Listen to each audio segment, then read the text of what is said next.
Bonjour à vous. Alors, une vidéo aujourd'hui pour, si vous voulez, mieux cerner les notions que j'essaie d'exposer sur ma chaîne.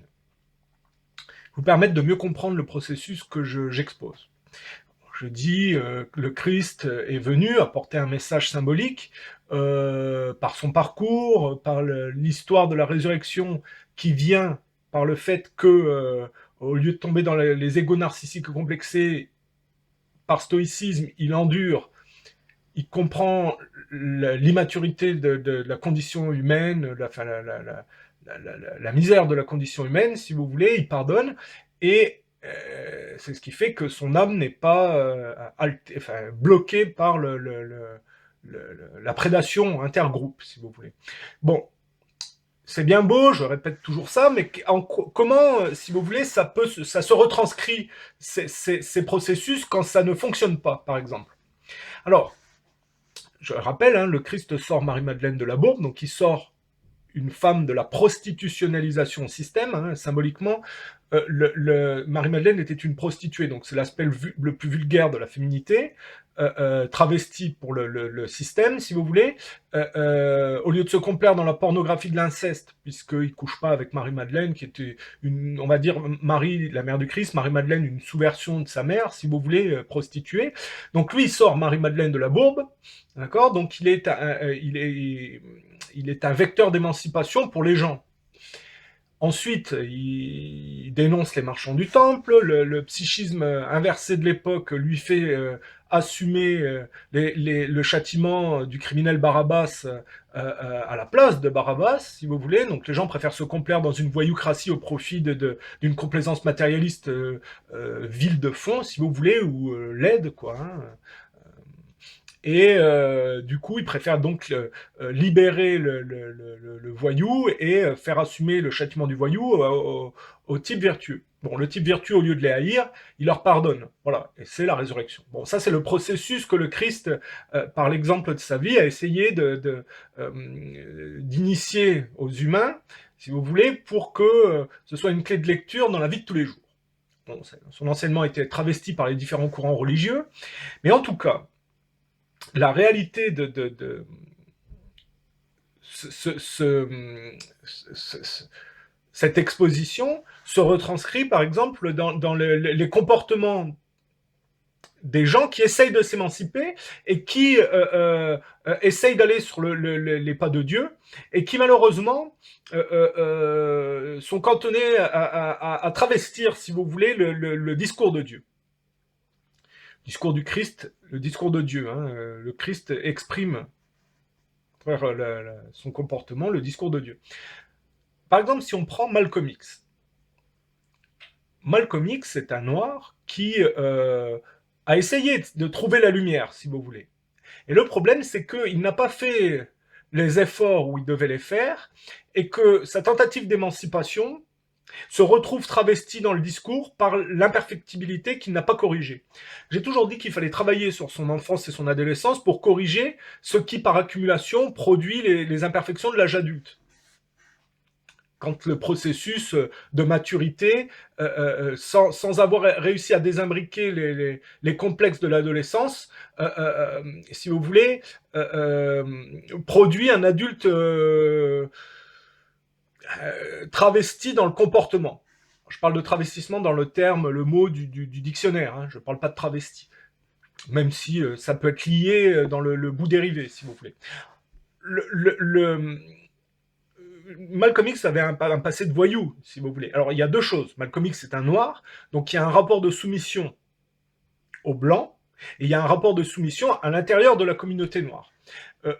Bon, il part mal au début, puisque c'est un voyou, il tombe dans de proximité avec la pègre, et puis progressivement, il fait un cheminement, et par la rencontre de personnes plus matures, il va essayer d'aller vers la lumière. Le problème, c'est qu'il va essayer de faire ce processus-là sans travailler sur son passé et son adolescence. Ce qui fait que le discours qu'il va essayer de porter au niveau de la religion va être travesti par son passé voyoucrate en réalité. Quand Malcolm X donne une interview en France, et qu'il se réjouit de la mort de civils dans un crash d'avion en exposant son point de vue selon lequel il y voit l'acte de Dieu et une punition divine pour le méchant blanc, si vous voulez. You're quoted as having said when an airliner crashed with a number of white people on board that you were glad it happened. The white race in this country collectively are guilty of these crimes that our people are suffering from collectively, and therefore they would suffer some collective disaster, collective grief. And when that plane crashed in France with 130 white people on it, and we learned that 120 of them were from the state of Georgia, the state that my own grandfather was a slave in, why, to me, it couldn't have been anything but an act of God, a blessing from God, and I frankly and sincerely pray for similar blessings from Him to repeat themselves as often as He can spare them. On voit que son rapport haineux, non émancipé par la droiture, bloqué dans l'ego narcissique et complexé, produit un travestissement d'un discours religieux qui se transforme en discours de haine anti-blanc. C'est-à-dire qu'en réalité, un noir qui voudrait s'émanciper correctement, s'il suivait les pas du Christ, et on rappelle que Malcolm X était un fervent anti-chrétien, anti-catholique, ce qui n'est pas anodin à l'époque des années 60, vous allez comprendre pourquoi. Si il avait suivi l'exemple du Christ, il ne serait pas tombé dans l'ego narcissique et complexé et le conflit de haine, si vous voulez.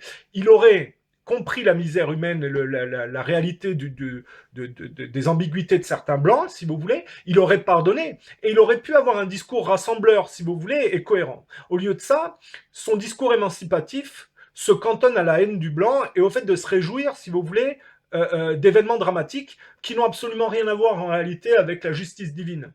Quand il y a des centaines de milliers de morts dans des tsunamis en Indonésie, quand il y a des accidents de bateaux en Afrique, si vous voulez, avec des centaines de victimes, ce n'est pas la main de Dieu qui s'exprime, c'est la bêtise humaine qui en est souvent la cause principale. Et on voit en réalité que le travestissement du discours religieux par le fait de ne pas avoir corrigé ce qui a engendré chez lui un voyou, c'est-à-dire ne pas être capable de s'émanciper de la prédation intergénérationnelle par la droiture et à se complaire dans des modèles barabassiens au profit des marchands du temple, produit, si vous voulez, un discours de haine qui, au niveau du blanc et du noir, si vous voulez, se retranscrit par le fait de se réjouir de mort, si vous voulez, avec un discours totalement biaisé qui prétend voir dans des faits qui sont totalement dus à la faiblesse humaine ou à l'imperfectibilité, à la faiblesse humaine, si vous voulez, le fait de voir dans les morts d'accidents d'avion la main de Dieu est le discours d'une personne complètement déconnectée de la réalité qui pratique, si vous voulez, le discours inepte. C'est-à-dire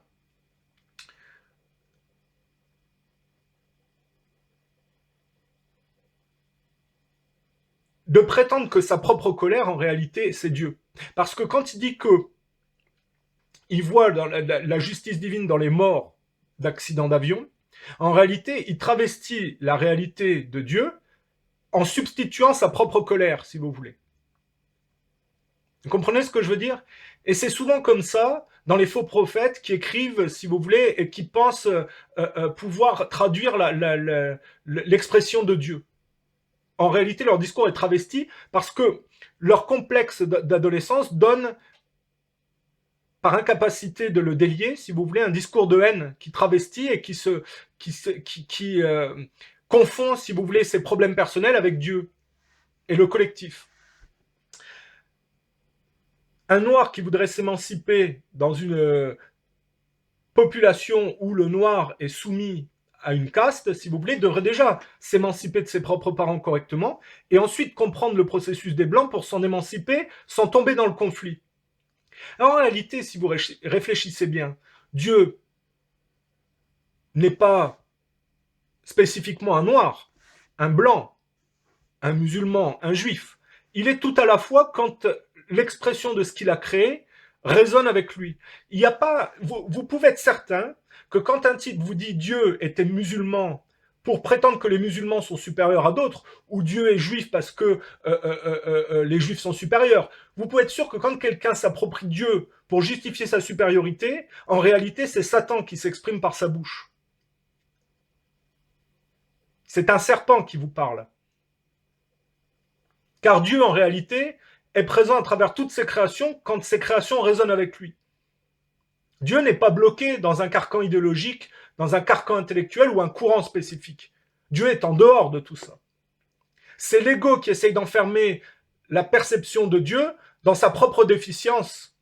Et le problème, c'est quand des gens qui n'ont pas fait l'effort de s'émanciper correctement prétendent être des prophètes, ils induisent la collectivité dans leur propre erreur et dans le travestissement, si vous voulez, de la résonance divine.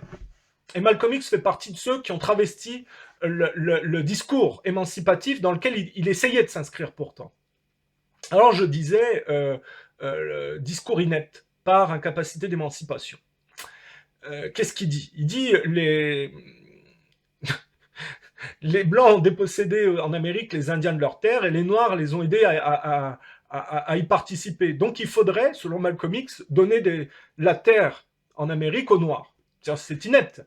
Ça veut dire que les Indiens se font entuber 2 fois, par les Blancs et puis après par les Noirs, sous prétexte que les Noirs ont aidé les Blancs à spolier les Indiens, si vous voulez. That the American government should give us a property settlement, which means part of this country which they robbed from the Indians with our help, and which they have worked up to make the kind of land that it is today. En réalité, il est évident que si on suivait un discours correct, on dirait qu'il faudrait rendre les terres aux Indiens, et dédommager les Indiens, si vous voulez, et il faudrait que les Noirs rentrent en Afrique avec un dédommagement pour pouvoir s'établir et avoir leur propre modèle. Mais en réalité, on voit bien que la voyoucratie américaine, qui produit des types comme Malcolm X qui prétendent s'insérer dans quelque chose qui ne leur correspond pas en réalité, produit un rapport voyoucrate au monde qui prétend que si les Indiens ont été spoliés, que les Noirs ont aidé les Blancs à le faire, alors il faut donner la terre des Indiens aux Noirs, si vous voulez. C'est un discours de voyou. Mais là, le type n'en est pas conscient, si vous voulez. C'est complètement la ramasse comme discours. C'est pourtant la portion exposée dans l'interview qu'il a donnée à un journaliste français.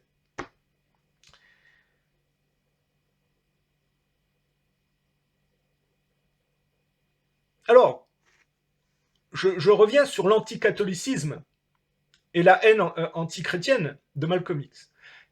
À la mort de Kennedy, Malcolm X s'est réjoui en disant que c'était justice quelque part parce que Kennedy était l'expression d'une déportation belliqueuse du blanc et que ça s'est retourné contre lui. Ça doit être à peu près ça, il faudrait vérifier si c'est ça dans la terminologie. En réalité, Malcolm X est inscrit dans le sous. C'est-à-dire, vous savez que les catholiques sont au-dessus dans la relativité du protestantisme, qui est au-dessus dans la relativité du judaïsme. Malcolm X était dans le sous-christianisme, le sous-catholicisme, si vous voulez, était plus de connexion en réalité dans son rapport à l'islam avec le judéo-protestantisme. Donc en réalité, son psychisme inversé a fait assumer, comme ils ont fait assumer au Christ les travers de Barabbas, Malcolm X a fait assumer à Kennedy les travers de ceux qui l'ont assassiné pour prétendre que sa mort n'était que justice. Alors, pourquoi Kennedy a été assassiné? C'est là que c'est intéressant de faire le travail correctement. Kennedy a été assassiné par l'Amérique raciste parce qu'il voulait sortir de la guerre froide et arrêter la déportation belliqueuse au Vietnam.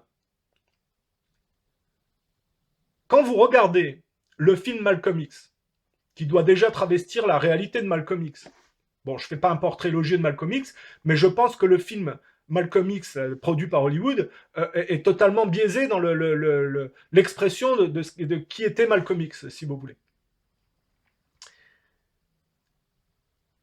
Vous avez face caméra Malcolm X, joué par Denzel Washington, qui dit « ça n'est que justice, que Kennedy soit fait tuer ». En réalité, ce sont les juifs sionistes d'Hollywood qui adressent un message à l'inconscient collectif en disant que, en réalité, Kennedy était un vecteur de haine, parce qu'il voulait faire la paix avec les Russes et arrêter. Vous voyez, c'est totalement inversé dans le psychisme. C'est-à-dire que le voyoucrate Malcolm X, qui a aussi tenu ses propos, en réalité, à l'époque, s'est inséré dans la négation de la tentative d'émancipation relative que Kennedy proposait et a fait porter à Kennedy les travers de ceux qui l'ont assassiné pour couvrir le crime. Il faisait donc totalement partie, Malcolm X, de ce système de l'époque anti-kénédien qui voulait se prolonger dans la voyoucratie mondialiste au profit d'Israël. Donc son discours est totalement biaisé quand il parle de Kennedy. Car on rappelle que le meurtre de Lumumba qui est reproché à Kennedy, c'est Allen Dulles qui est derrière, et que Kennedy a viré pour reprendre la main sur la CIA, si vous voulez. Regardez le film Malcolm X et les mensonges du film.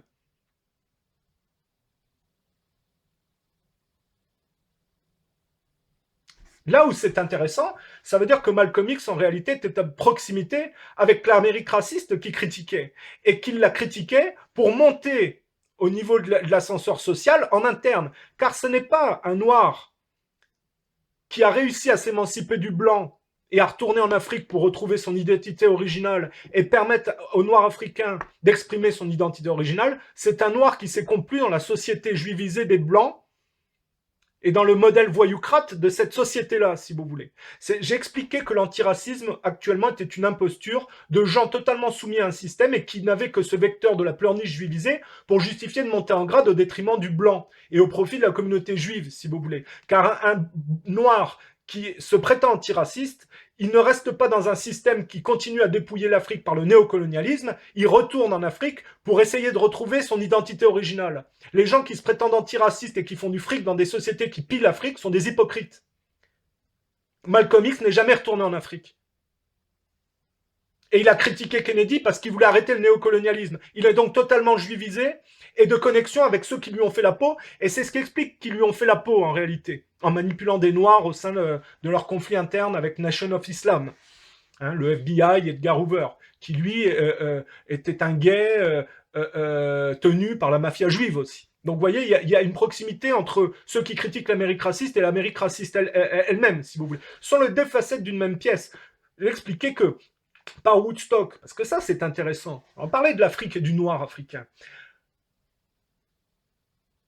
Dans les années 50, hein, on est à la fin de la Seconde Guerre mondiale s'est arrêtée, Harry Truman, qui a des proximités avec le Ku Klux Klan, trouve quand même que le comportement des Blancs avec les Noirs dépasse les bornes, puisqu'on a envoyé les Noirs se battre au front, ils ont été courageux, en partie, et quand ils reviennent du conflit en Amérique, ils sont déchargés de camions et battus.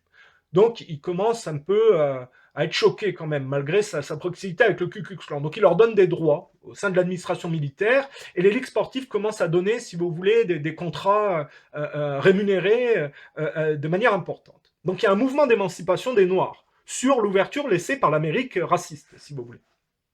Ça va donner Rosa Parks. Et ça va permettre à Martin Luther King et Malcolm X d'émerger.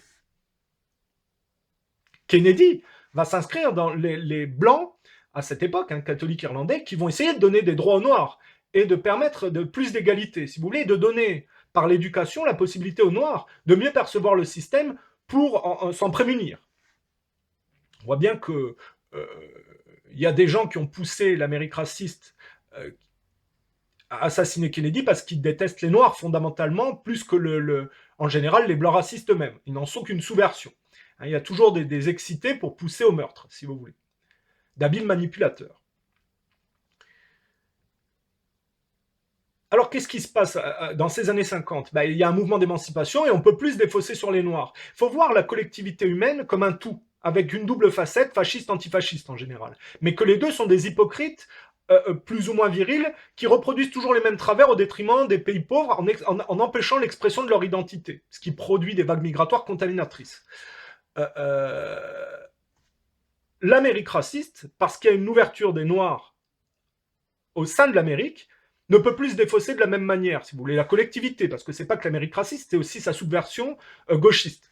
Ceux qui se prétendent antiracistes, mais qui vont reproduire les mêmes travers en prétendant être différents. L'Amérique raciste va donc, par les vaccinations au Congo belge et par l'intermédiaire d'un juif d'origine polonaise, un juif américain d'origine polonaise, Hilary Kopowski, va aller par les campagnes de vaccination au Congo belge, essayer de se défausser de la symbolique de cet enfermement matérialiste dont il se défausse en général sur le plus faible ou celui qui n'arrive pas à se défendre. le confinement hystérique de soumission au secret de famille renvoie dans la symbolique, surtout dans les sociétés darwiniennes, aux chimpanzés qui se sodomisent, si vous voulez. C'est la symbolique darwinienne animale de l'hystérie de confinement matérialiste qui conduit à la pédérastie hystérique et contaminatrice. Donc, ce que va faire le juif d'origine polonaise Hilary Koprowski au Congo belge, il va coupler le système immunitaire du singe au système immunitaire de l'homme noir pour essayer en réalité de contaminer l'homme noir et le faire régresser et de se défausser, si vous voulez, de lui faire assumer symboliquement en plus, hein, parce que c'est inconscient que les gens font ça, sur l'hystérie du singe, si vous voulez. Il y a un défaussement collectif du blanc américain sur le noir africain, parce qu'il y a une tentative d'émancipation du noir et qui ne peut pas se défausser en interne chez lui, et il y a, parce qu'il y a le mimétisme juif, les juifs qui essaient de faire régresser le noir dans la psyché collective, parce que ils essayent, eux, de se perpétuer sans faire aucun effort dans leur modèle de soumission acceptée intergénérationnelle.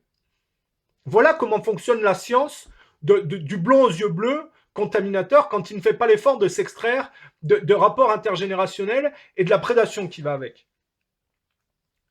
Évidemment, comme c'est un tout collectif, cette tricherie va revenir en plein visage de la communauté blanche par l'intermédiaire de la communauté gay qui va faire ses courses en Afrique. Et ça va sortir dans les années 80, notamment en Europe. Bon, ça va donner le sang contaminé avec Fabius. Hein. Bon, je veux pas... Ça, c'est pour le cas de l'Europe, mais ça revient aux États-Unis dans les années 80 de la même manière. Par l'intermédiaire de son pôle gay, si vous voulez. Donc, vous voyez comme c'est lié les choses. Hein. Et le pôle scientifique, en réalité, travestit également son rapport scientifique dans son hystérie darwinienne de contamination. Donc l'Amérique raciste, je le redis, va contaminer par les campagnes de vaccination de la polio au Congo belge, l'Africain, les Juifs pour les faire régresser et se défausser sur eux, et les Blancs pour pallier un manque de défaussement interne aux États-Unis, pour les raisons que j'ai expliquées.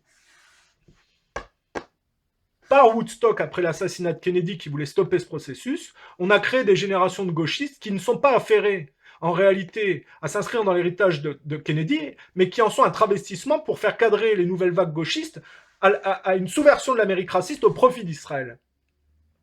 Et oui, car en réalité, comment vous expliqueriez sinon qu'Obama et Clinton ont poussé à une guerre contre les Russes et que leurs produits dérivés aujourd'hui macronistes, hein, par effet de résonance continue, ce mimétisme imposteur de dégradation de la branche orthodoxe au profit d'Israël, si vous voulez. Enfin, de la branche résiduelle orthodoxe.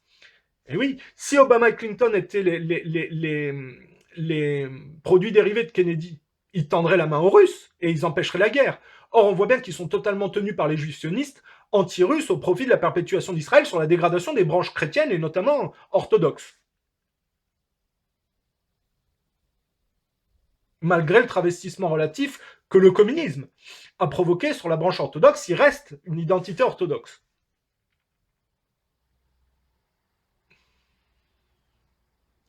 Les tenants scientifiques, on va prendre Bill Gates, là, qui veut qu'on bouffe des cafards ou des sauterelles dans le futur pour se nourrir.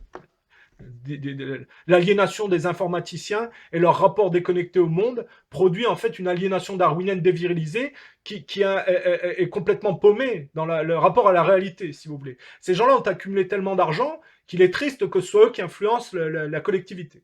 Bon, et on voit une similarité entre juifs et protestants dans le rapport de mimétisme imposteur et de piquer les idées des autres. On parlera de comment Bill Gates a piqué l'idée d'Apple, si vous voulez, de ceux qui étaient au niveau d'Apple, pour faire Microsoft. Et comment Zuckerberg a fait la même chose avec Facebook, si vous voulez. Bon, ça... c'est le rapport judéo-protestant et les gens qui sont dans le défaitisme matérialiste et qui se complaisent dans un établissement marchand relatif à cet échec, si vous voulez. Et qui sont toujours obligés de contaminer à l'extérieur pour ne pas assumer le fruit de leur incapacité d'émancipation. Ça donne Freud, hein, qui prétend soigner les gens tout en les contaminant de ses propres travers et de son propre rapport aliéné à ses parents.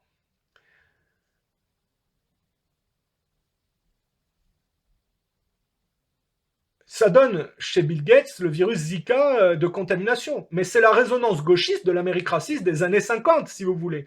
Quand en Syrie aujourd'hui, quand Trump qui essaye de faire un Kennedy relatif protestant, essaye de partir de Syrie, et que des soldats américains qui continuent l'ère Obama de contamination darwiniste, gauchiste, mondialiste, si vous voulez, refusent d'obéir aux ordres, ils le font au motif qu'il ne faut pas laisser les communistes et les Russes l'emporter là-bas. C'est le discours de l'Amérique raciste prolongé par les gauchistes sur l'héritage de Woodstock idéologique, hein, drogue, sexe, gangstérisme. Ça donne une voyoucratie gauchiste du tout technologique qui va vers l'humanité diminuée dans l'homme artificiel, que eux présentent comme l'humanité augmentée. Hein, c'est du satanisme intellectuel. Et tout ça, effectivement, est encouragé par les juifs sionistes qui ne tombent pas forcément dans les travers des autres, mais qui comptent sur l'échec des autres, pouvoir prendre de plus en plus de poids, si vous voulez, en commettant pas les mêmes erreurs. Bon, la communauté juive est contaminée du même culte de la science que les autres en partie, si vous voulez, hein, quand même. Vous comprenez ce que je veux dire? Donc nous, on en revient à Malcolm X, il avait totalement un discours qui cadrait avec le mensonge de l'Amérique raciste qui a tué Kennedy, parce qu'il était dans le fait de stopper, d'être en contresens par rapport à cette déportation juivisée, si vous voulez. Donc Malcolm X n'était pas un prophète, il était en fait un noir qui a essayé de s'émanciper, mais qui, n'ayant pas fait l'effort de travailler sur son enfance, a travesti par l'imperfectibilité de son rapport au monde le discours émancipatif qu'il essayait de porter. Et ça donnait un discours inepte de réjouissance de la mort des autres, de haine anti-blanche et de spoliation des Indiens. Hein. Ça revient au judéo-protestantisme, si vous voulez, qui reproduit sur des gens à indice de développement plus faible une contamination dont ils ont été victimes à l'enfance, si vous voulez, et qui à l'âge adulte prend des proportions aliénées. Ceci dit, il a été assassiné parce qu'il était trop viril par rapport à la juivisation qui s'opérait, si vous voulez. Comme Martin Luther King, qui avait visiblement un problème de déviance sexuelle, qui n'était pas aussi vertueux que ce qu'il prétendait, si vous voulez, mais qui lui au moins n'avait pas un discours de haine, même si peut-être c'était un discours de façade pour monter en grade. Mais on sait toujours que de toute façon, la communauté juive sioniste a toujours chapeauté la communauté noire dans sa tentative d'émancipation en travestissant par un discours de haine la vérité émancipative par le pardon, si vous voulez, christique. Nelson Mandela, par exemple, a été, on ne sait pas, c'est sorti récemment, là, on le sait, chapeauté par le Mossad, dans une haine anti-blanche cachée, si vous voulez, qui produit, si vous voulez, le délire qu'on voit en ce moment en Afrique du Sud. Donc le problème du noir, c'est que les injustices qui lui ont été infligées, il n'arrive pas aujourd'hui, pour la majorité, à s'en émanciper par la droiture et la maturité. Il reste dans une tentative qui se cantonne à des modèles barabassiens au profit des marchands du temple, et c'est pourquoi les juifs travestissent toujours leur tentative d'émancipation à leur profit, si vous voulez. De Martin Luther King à Malcolm X, en passant par Nelson Mandela, très peu de noirs ont réussi en réalité à ne pas être en connivence avec une communauté de gens qui, étant établis dans un matérialisme accepté, si vous voulez, savent très bien identifier les failles des gens et s'en servir. Rappelez-vous, tous ceux qui portent un discours de haine sont exclus dans le message religieux honnête.